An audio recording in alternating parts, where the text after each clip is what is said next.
We are going to go through a problem which is asked very commonly in most of the service companies.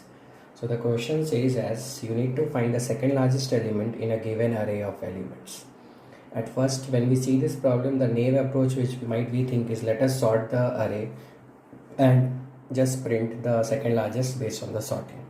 But the only issue with this approach is you need to sort it, and sorting at best has a n log n complexity. So let us try to see if we can have an optimal solution.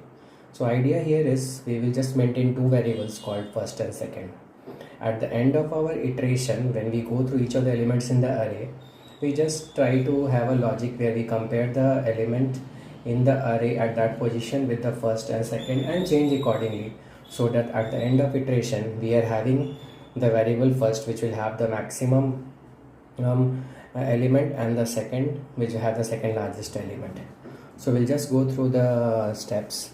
So we will introduce two checks. The idea with this check is we should have an array element which is having at least two elements in the array. So we do that check, and next what we do is we will assign a very low value to our variable first and second. After that we are going to just iterate the array, and we have two conditions. One is you need to compare the number with the first, and if its number is greater than first, we need to assign the first to the number and second to the first. And if it is not, then in that case we just need to say if the current number is between first and second, so we need to assign the second to num.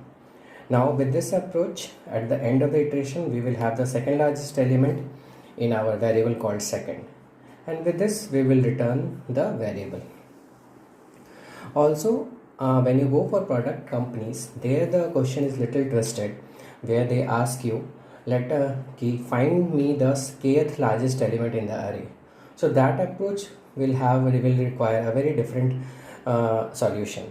So their idea is inspired from quick sort. The algo is called quick select, and with that we can approach that. So in the next video we will see how to you do that. So till then, go through this and happy learning.